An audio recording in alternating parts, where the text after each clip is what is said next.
Hello everyone, this is Tasty Farts. It is my first video ever on Path of Exile, my first commentary video actually. Today I will take you through endgame map juicing. This is going to be most likely unedited. I'm just going to go quickly, shortly, shouldn't take more than 10-15 minutes, over how you want to juice your maps and what your Atlas passive skill tree will look like. First, let's take a look at the Atlas skill tree. You can just kind of get a quick look at my specific modifiers here, the game mechanics, breach, expedition, and so on. What I've put my points in, and you can look at that yourself. It's not necessarily the important stuff. This is just kind of what you can do. Copy it if you want. The real important stuff here is copying my skill tree, or my Atlas tree. Some of the notable things I've done, I will explain here in a bit, is just grabbing every rarity quantity node. Those are pretty important. I've decided to go not so much for essences, but more for shrines, because essences feel like you're more likely to get profit if you only hit those big corrupted essences. That's not really very common. It's pretty unlikely. It's a very unreliable way to make profit. You can do this in like unjuiced maps. You don't really need this for juice. Some of the more important stuff here is the increased effect of your precursor tablets, chance for a double effect, and then ending up to do quant stacking on all of your waystones in the area with your tower setup. Other notable things are the more effect of your prefix and suffix modifiers, as this is just going to increase your rarity in every map you run. Even some of your prefix, most notably, abyssal modifiers you can roll on these waystones. Those will, the ones you care about, most likely be the prefix ones, which I'm going to show you how to make in a second. As most of those can be modified a lot by the more prefix effect. Another thing you can do is, if you are running just your shitty maps, corrupted whatever maps that failed your corruption, you can just take this one to get an additional corrupt and use those for like traveling between nodes on the Atlas tree. Right. Next off, the reason why I've went with shrines is because you can get this shrine called the Seeking Shrine, which will give you 150 rarity, if I'm not mistaken. I did run some test maps, and it seems like it's giving 150 rarity. I could be wrong. Somebody can point it out in the comments if I am. But yeah, running the Seeking Shrine and running these where the next shrine you click will grant an additional effect, I have found to be very successful. Almost every map where I have like 3 shrines, I will always get at least 1 shrine effect of the Seeking Shrine. And you'll have this with my setup here for like 2.5 minutes. So you just have 150 rarity. If you're lucky, you find it early in the map before you really started clearing anything. And yeah, you'll have 2.5 minutes just clearing with 150 extra on top of your already probably 150 rarity on the map. So you are definitely gonna expect to see some tinks if you are clearing effectively. Faith and luck, pretty important. It's an additional chance to get extra effects from your shrines. And then strongbox, 15% chance to open twice, and some extra rarity for your unique boxes, just to get that gambler box. So that's the only real box you're gonna see big profit from. Yeah, other than that, pretty simple, straightforward. You can copy it. I promise you will see some tinks if you follow my strategy. Right, so your tower setup. You want to have a triple tower setup that looks somewhat like this. You got your 3 towers. They'll have a bunch of map in the middle that'll overlap. And you're just going to run as much quant you can get. You want basically quantity on every single tablet you're running. You should preferably run 3 different tablets just to get as many mechanics on the map. Always go for an irradiated, as that'll boost the levels of all the mobs in the map, so you'll get more loot, you'll get more XP. It's just a win-win situation. My preferred ones are doing breach and expedition, because you can get additional breaches with the note somewhere up here. Which one is it? This one. You'll just have a chance to get like a bunch of additional breaches, and even having 2 breaches on your map will highly increase the amount of loot you're getting on a juiced map like this. I would go for 7% quantity if you can afford it on every single map waystone. In a triple waystone setup, you can get a quad setup. It's pretty freaking rare to get. I think I have one somewhere here. Oh yeah, here. I have a triple one that's pretty close to each other. That might be another tower hiding somewhere close, like over here or down here. I could potentially get a 4-way setup, but this is like absolute immaculate setup, very close to each other, 3 towers. I should see at least 10 maps with high quantity. As I think in the area I'm running right now, this one up here, I only had about 8 or 9 maps, something like that. 1, 2, 3, 4, 5, 6, 7. 9. Yeah, I have about 9 or 10. So you should see more if it's a little closer than these are. These are a little spread out, but this works. But yeah, you should go for 63% quantity, because you will have a chance of doubling that.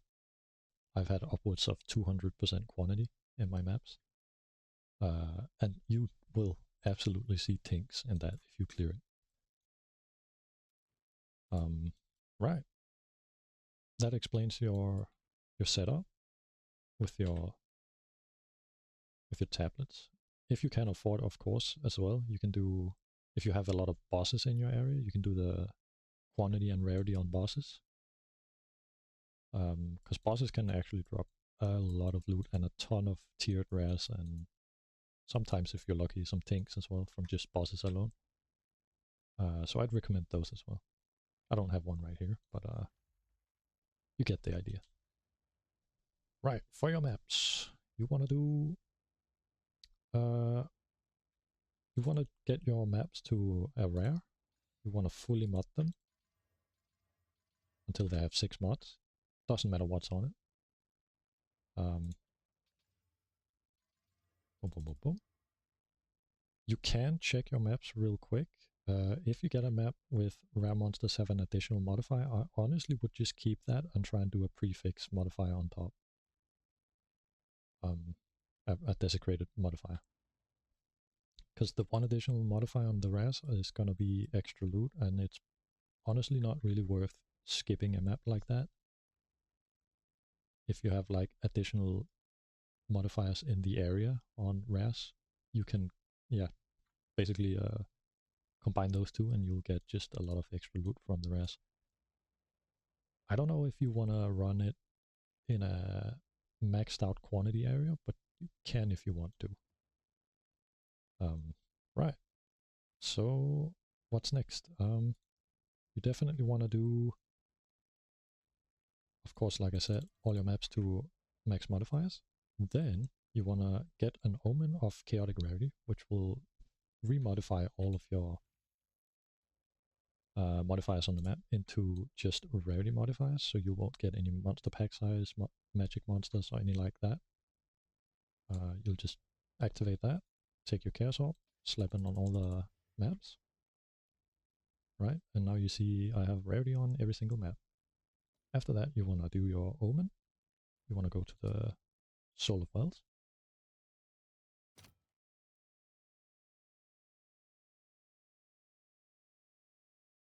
Loading screen, like it, right? And you want to get your vertebrae, your preserved vertebrae. that will add a modifier to your maps. And the only modifiers you really care about are, there's like one or two of the suffixes that are okay. I've got one somewhere here. The marked for death, if you can't tolerate it and you don't want to spend a lot of money on juicing, you can just go for the suffixes.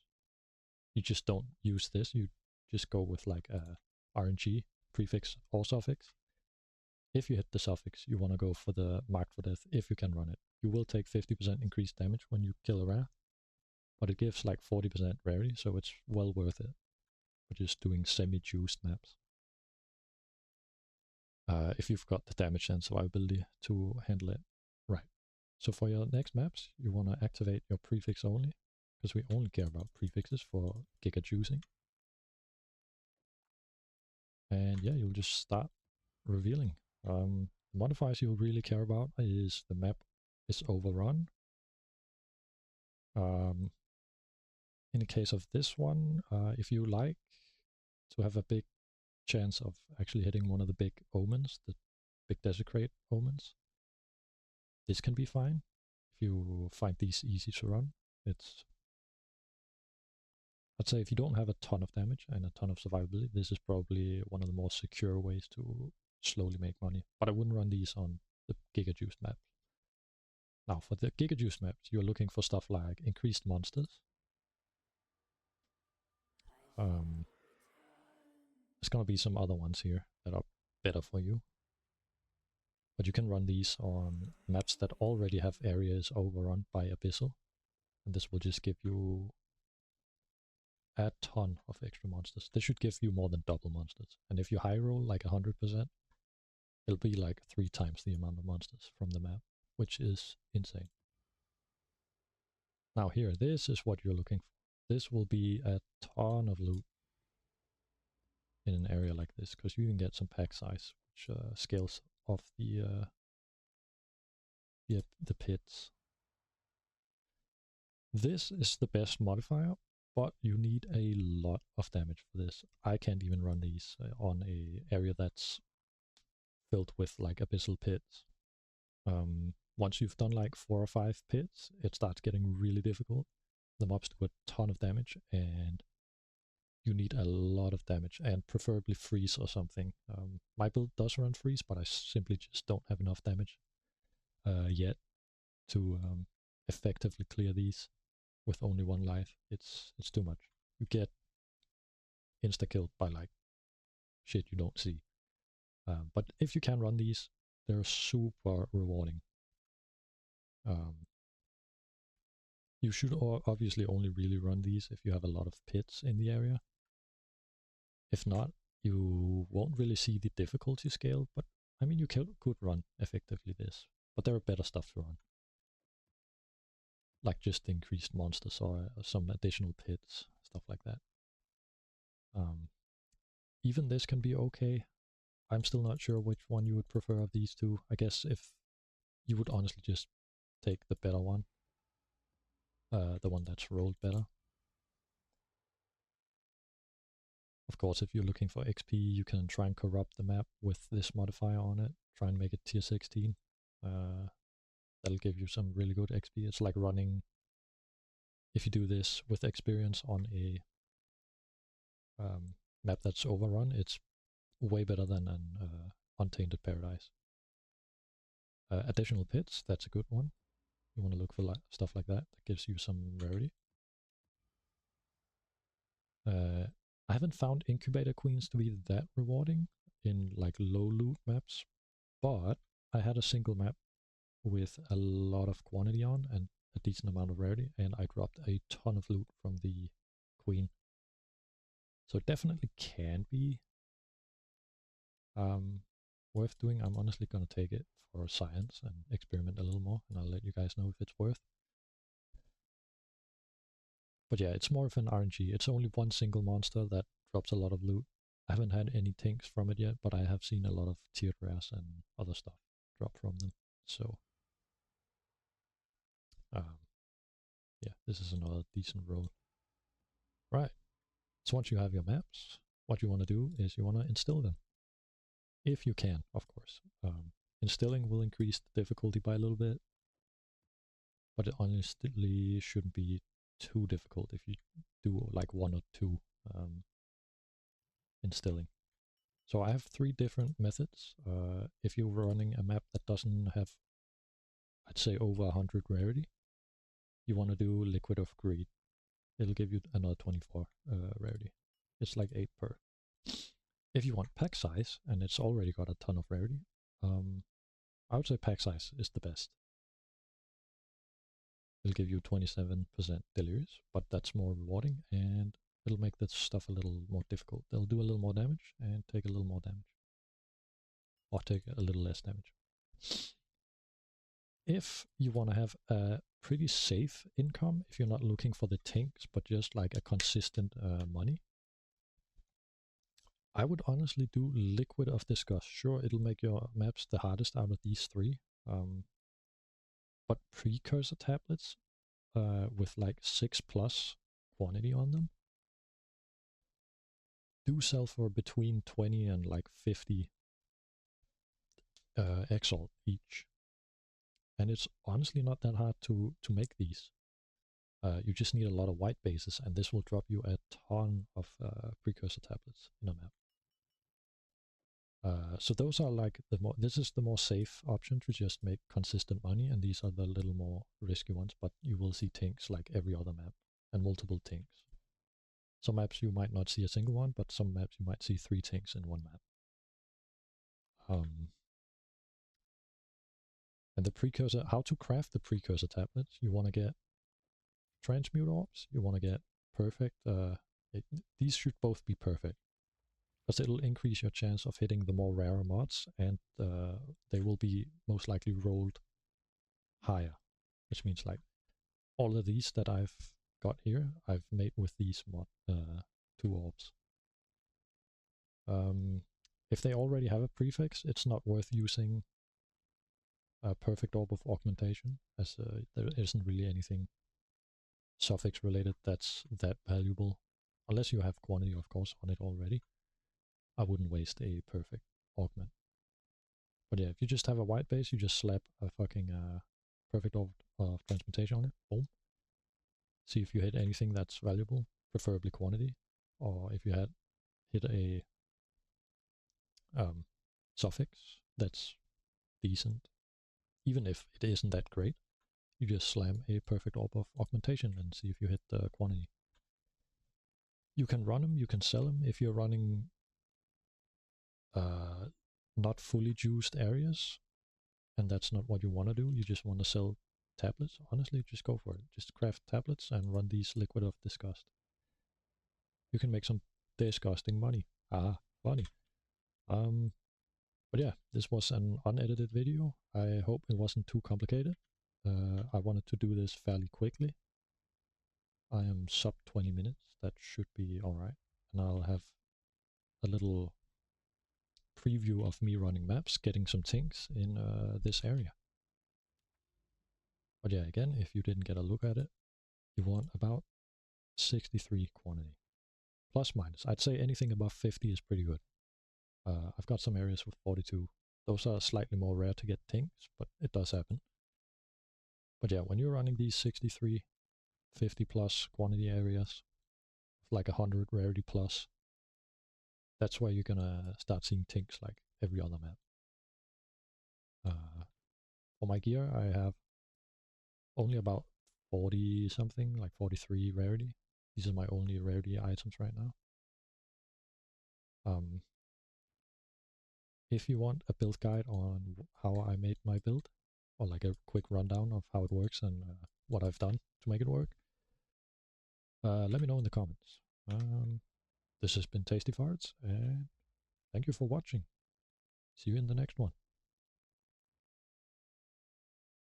Alright, another thing I forgot to mention real quick is you would like to have your preferably triple tower set up in an area that is corrupted or cleansed. You want to cleanse it first.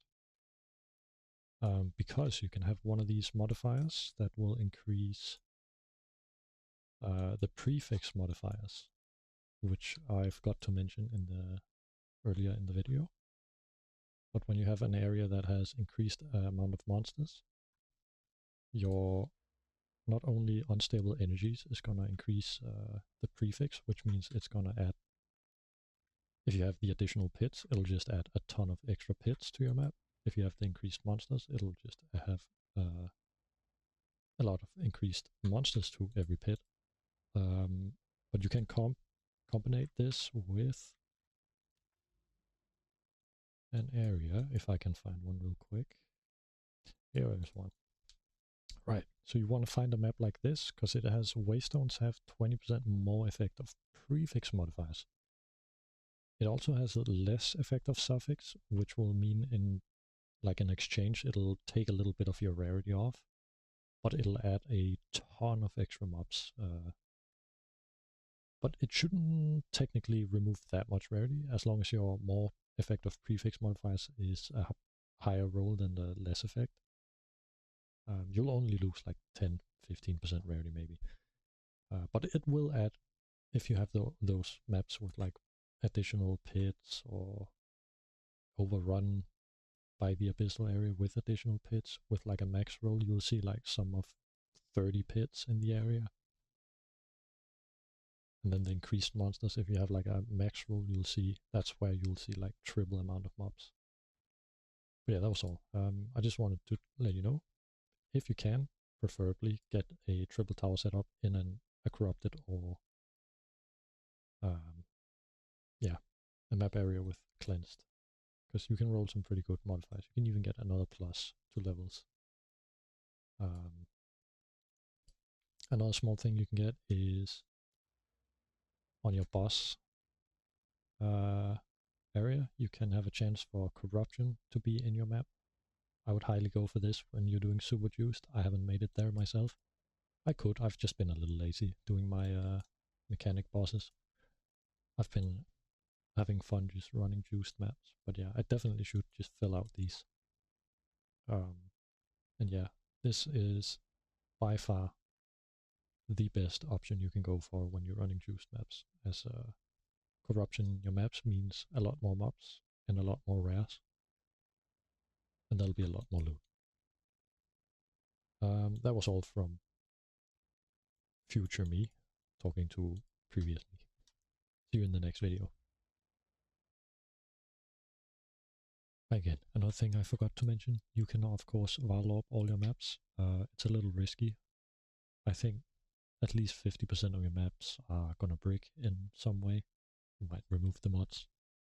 But if you get that +1 level, makes it level 16. Definitely worth it. But in my opinion, currency-wise, I think you lose more Vaal orbing. So I just don't really do it in general. Unless it's the worst maps. The worst maps you might want to Vaal orb, but maps like the one with additional pits, I just wouldn't even consider Vaaling. You're more likely to just brick it and lose a lot of money that you could have otherwise gotten from it. That's all. Have a good one.